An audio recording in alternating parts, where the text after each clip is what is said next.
push our campaign for all of us to be connected to our vision. Our theme for this year is Get Connected. And we begin our year by spiritually campaigning for all of us as members of this church to be connected to our vision. And for us to begin this conversation of being connected to vision, we begin to look at one by the name of Nehemiah.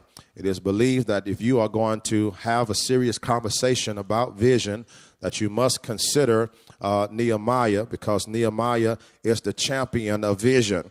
It is said that he is a man of vision. And if we're going to understand the core dynamics of vision, we have to look at the leadership biography of Nehemiah, because Nehemiah leaves us with such a perspective of vision that we have a panoramic view of all the essentials as relates to the subject of vision. As we even looked on last week, we discovered that one of those essentials that we pick up about vision is that any one of us can have a vision.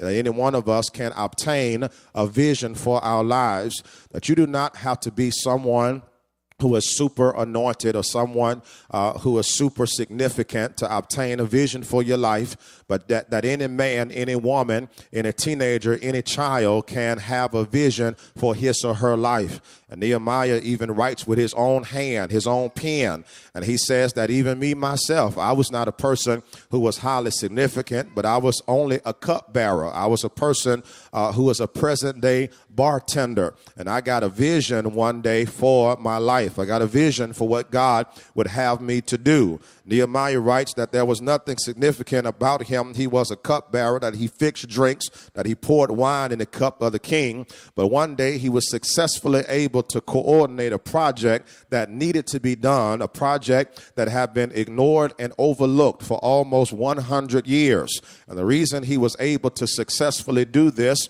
is because God made him concerned about a reality that was much different from its potential. That God made him concerned about a reality that stood in great contrast to its potential. And I want you to know that that is the beginning of vision. When you are concerned about what is, because what is isn't what should be. Whenever you are singing background in somebody else's band, you are singing doo-wop in somebody else's background, and you have the potential to sing lead on your own album, the concern that you have is the beginning of vision.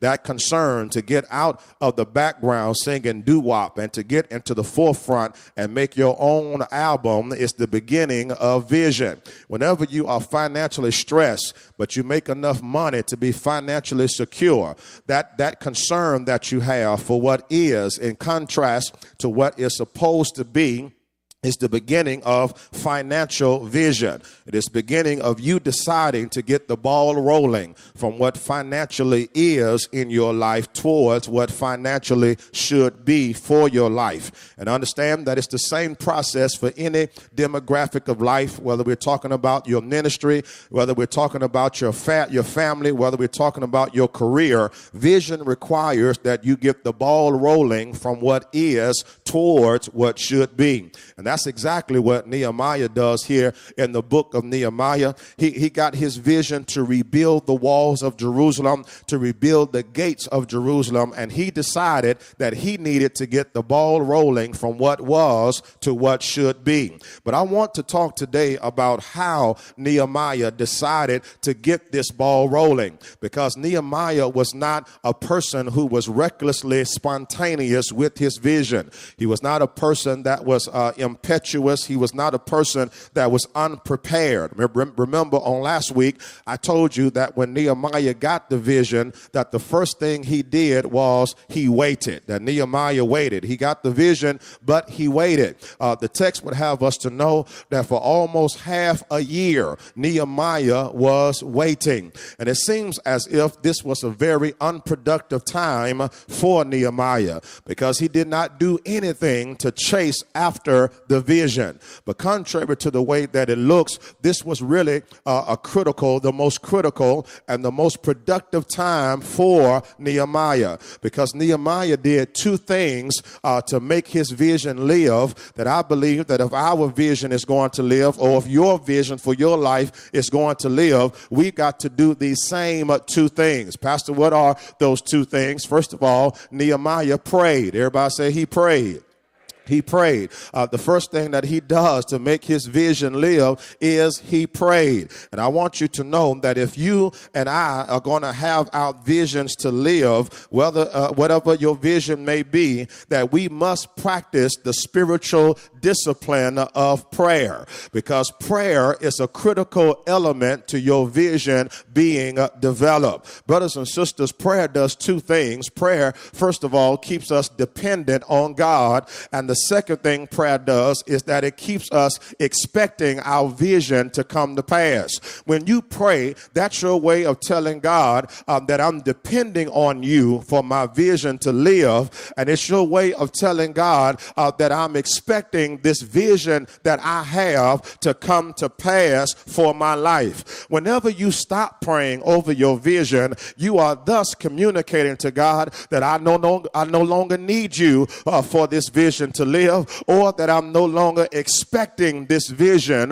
to become a reality in my life. And so if the vision then is to live, if it is to be fulfilled, you and I must pray, and not just pray some of the time, but you got to pray all of the time. That you got to be so consumed by what concerns us that you constantly pray. And this is another essential that we pick up from Nehemiah, because Nehemiah writes in the text in chapter 1, verse number 6, he writes that when he was praying to God, that he told God, he said, Lord, I need you to listen to my prayer.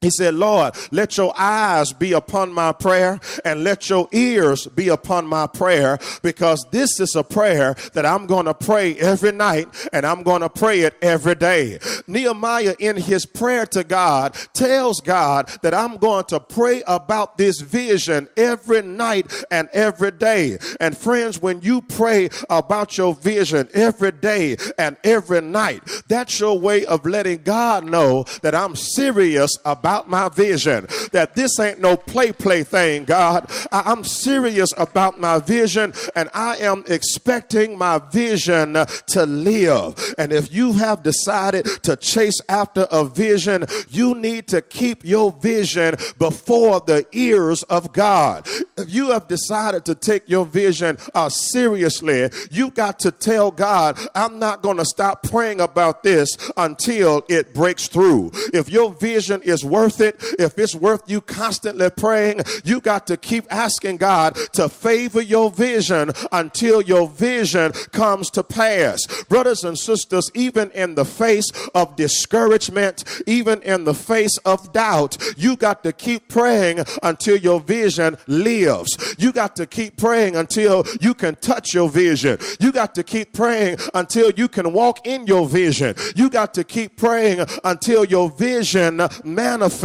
And I want you to be forewarned today that anytime you're talking about vision, manifesting vision, making vision happen, the enemy is always going to attack you, because the enemy does not want you to fulfill your vision. The enemy will always tell you no when you are chasing after your vision. But you've got to be encouraged today and by faith to know that the enemy does not have the first say so, and the enemy does not have the last say so over your vision. If God gives your vision permission to live, all you got to do is get ready to receive it, because it's going to live. The devil can fight it, but he can't stop it. The devil can wrestle against it, but he can't stop it. The devil can try to curse it, but he can't stop it. He can try to attack it, but he can't stop it. Because if God calls your vision to come forth,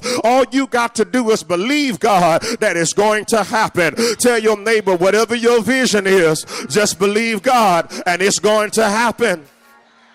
Yeah, Nehemiah constantly prayed. He constantly prayed to God about his vision. And notice, if you will, that in his prayer, in chapter 1, in his prayer, as he's praying to God, he never prayed for God to send somebody else to repair the gate. He never prays for God to send somebody else to fix the wall. He doesn't pray, Lord, let the wall be built successfully by somebody else's hand. He doesn't pray, Lord, the wall is torn down and it needs to be built up. Put it on somebody else's heart to build the wall. No, my brothers, here's what he prayed. He prays, Lord, give me the success that I need to build it. Lord, make me successful at carrying out the vision. Lord, give your servant the success today to get my vision off the ground. My brothers and sisters, Nehemiah saw himself involved in the vision. Somebody say involved. He saw himself involved in the vision. And note, if you will, that this is the difference between a dreamer and a visionary. A dreamer only dreams about things being different, but visionaries envision themselves being the one to make the difference. A dreamer will only think about how nice it would be if something gets done, but a visionary envisions himself or herself being the one getting done what needs to be done. Oh, Dr. Martin Luther King's birthday is just around the corner, and yes, he had a dream, and his I Have a Dream speech makes him go down in history as to being a dreamer. But please know that Dr. King was not just a dreamer, but he was a visionary. He didn't just have dreams of things being different. He had visions of helping to make the differences that he dreamed about to come true. My question for you today, what about you today? Are you a dreamer or are you a visionary? Do you dream about things being different for your family, or do you envision yourself being the one to make the difference for your family? Do you dream about young children getting on the right path and getting out the street, or do you envision yourself being one of the ones to help young people to get their lives together and give their lives to God? Are you a dreamer or are you a visionary? Friends, I encourage dreaming. There's nothing wrong with dreaming, but every now and then you got to stop dreaming with your eyes closed and start dreaming with your eyes open. You got to start having a vision for your life. You got to start seeing yourself in your very dreams so that your visions can come to pass. Ask your neighbor, are you a dreamer or are you a visionary? Nehemiah prayed, Lord, give me success. He not only recognized what the vision was, but he recognized that somebody needed to be involved.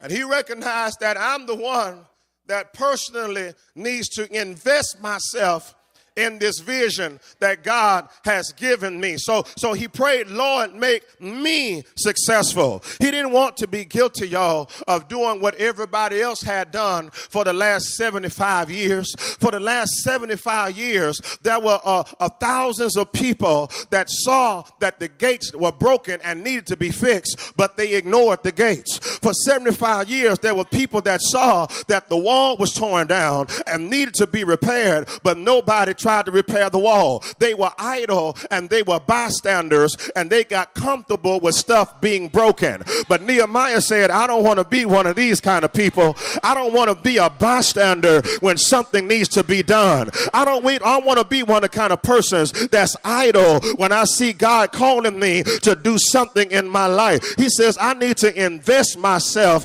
in the vision. Can I bring it to us today? Y'all, you know what our vision now is today. You know what's been broken for a long time. You know what's been torn down for a while. You know what's been ignored and overlooked and neglected for a while. My question for you today, will you be idle with the vision, or will you make up in your mind that with the vision God has for Piney Grove Baptist Church, I'm going to be involved? I don't want to be a bystander. I want to plug in. I want to get connected, and I want to be involved. I can't do everything. I can't sing, and I can't usher, preacher, but I can feed somebody that's hungry.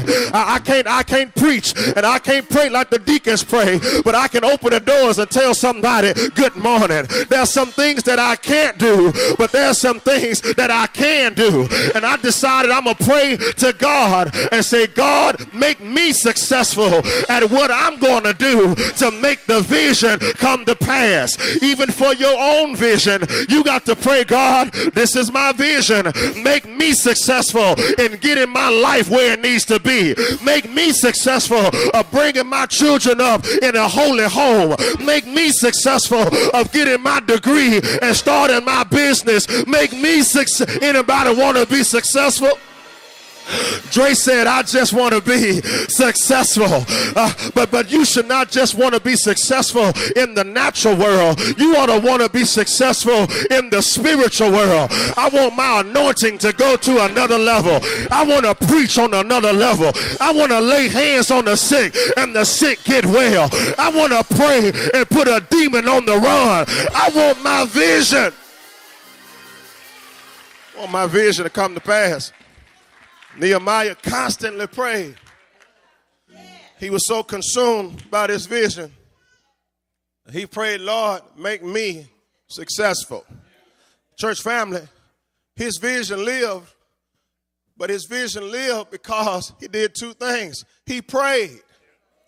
Can I give you the second thing? Not only did he pray, the text lets us know that he also planned. That he prayed and he planned. For almost half a year, Nehemiah was talking to God. For almost half a year, he kept his vision before God. But he also sat with his private thoughts as it related to his vision. He waited because he needed time to talk to God. But he also waited because he needed time as it relates to his vision to think things through. And so for exactly 4 months, almost half a year, Nehemiah was praying and he was planning. And if God has given you a vision, I need you to know that you need to take some time to come up with a plan for your vision. If God has given you a vision that concerns you, that you just can't let it go, that you wrestle with, you need a solid plan for your vision. Every vision needs a plan. Your vision is not a plan within itself. Your vision is just a destination point. But the question is, how do you plan to get there? Every vision has to have a plan, because you cannot get to where you could be or where you should be without a plan for your vision. I know that some of you all really want to author a book and you want your book to be sold in Barnes and Noble. But my question is, what is your plan? I know that you want to do professional consultations for small businesses, but my question is, what is your plan? Maybe you want to start a mental health agency in Norfolk or Virginia Beach or in Richmond, but what is your plan? Somebody decided, I want to do public speaking for a living. I know you want to do that, but what is your plan? If you don't have a plan, y'all, you need to start planning for what you've been praying for. You need to start planning that God will favor your vision and that God will favor your plans. You see, when you look at Nehemiah was planning for what he had been praying for. Can I say it again? He was planning for what he had been praying for. Nehemiah, y'all, had a vision, but he also had a plan. How do I know he had a plan? I know he had a plan because when he got before the king said, why you look so sad? He said, King, I look sad because the wall is torn down and the gates have been destroyed. He said, well, what do you want to do? He said, what do you need? He said, King, I'm glad you asked. I need a letter to the people to let me pass by. I need another letter to get wood so I can rebuild the gates. I need this. I need that. You see, Nehemiah didn't stutter because he had a plan. And many of us, God has said yes to your vision, but your vision died before it could live because he gave you a yes and you didn't have a plan. If you want your vision to live, you got to come up with a plan. Look at your neighbor and say, what is your plan? What's your plan? I've always been told that people that plan to fail to plan. Have y'all heard that before? That people that fail to plan to fail. And I believe that that is true. But I also believe that it's just as much truth that people who fail to pray and plan, those are people that really plan to fail. Because ain't no way your vision is going to manifest if you don't pray, if you don't involve God, and if you don't get a plan off the ground. You probably got a vision for the way you want 2015 to turn out for you. My question is, are you praying about it, and are you planning for what you're expecting for this year? You probably got a vision for your blended family to come together, but are you praying about it, and do you have a plan? You probably got a vision to work for some big company, or maybe go back to school and get a degree, but are you praying about what you're planning for? Somebody got a vision right now that you want to be a top seller for Mary Kay, and you want to get that BMW this year, or you want to sell your tea and you want to get your Mercedes this year. But are you planning for what you've been praying for? If you want your vision to live, you got to pray and plan. Tell your neighbor, pray and plan, pray and plan, pray and plan.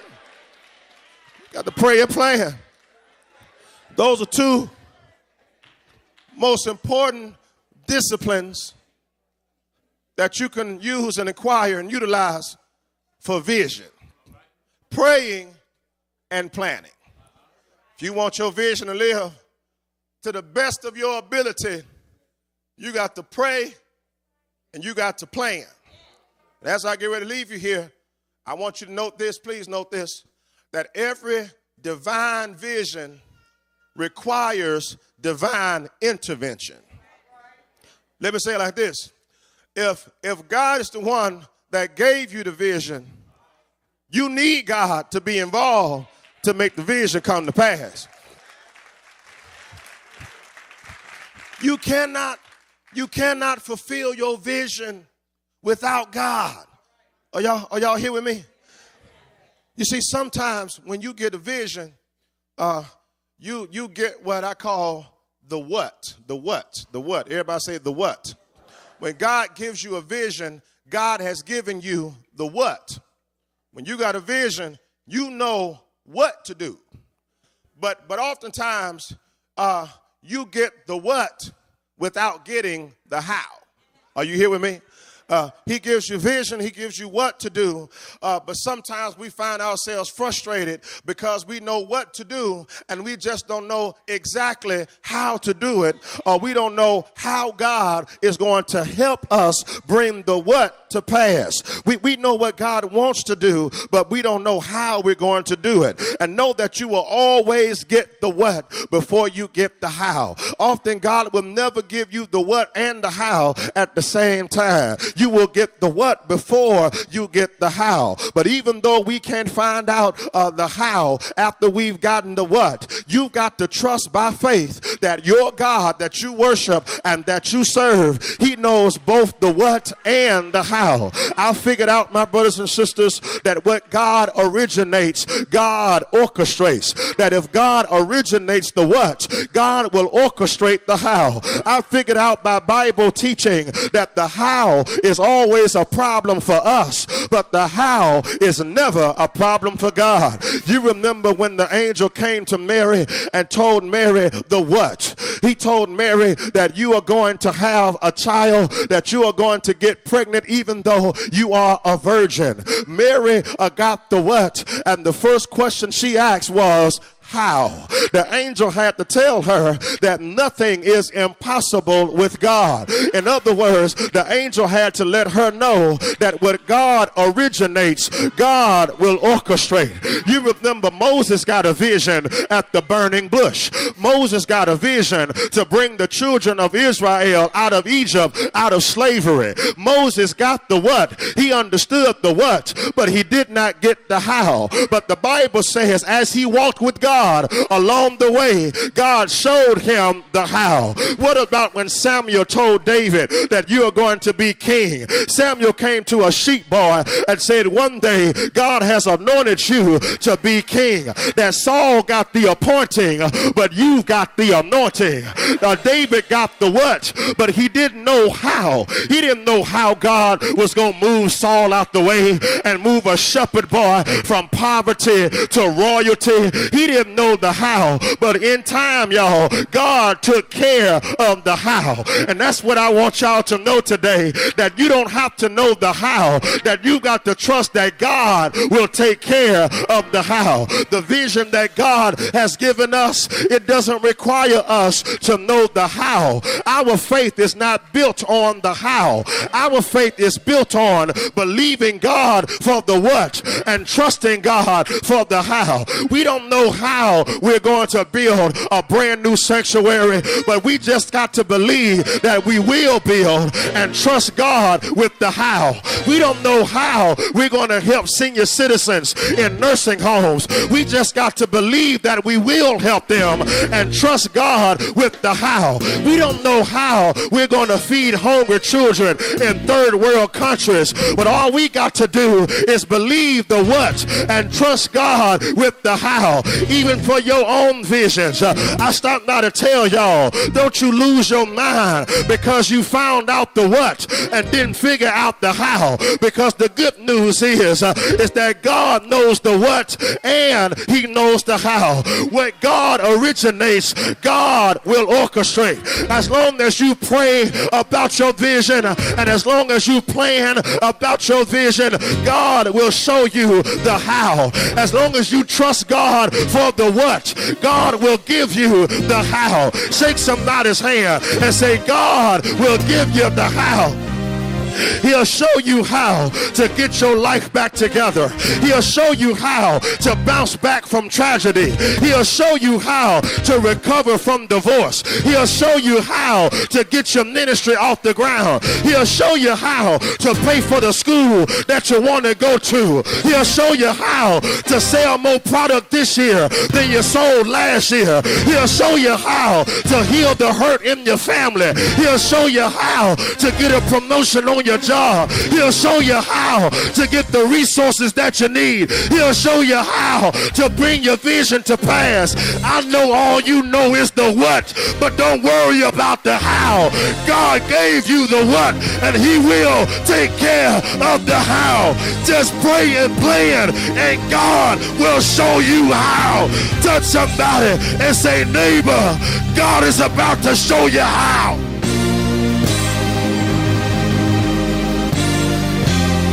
He's about to show you how.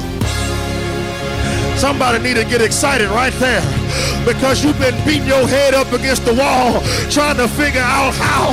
The how ain't for you, baby. The how ain't for you, my brother. Leave the how up to God. You just do your part and God will do the rest.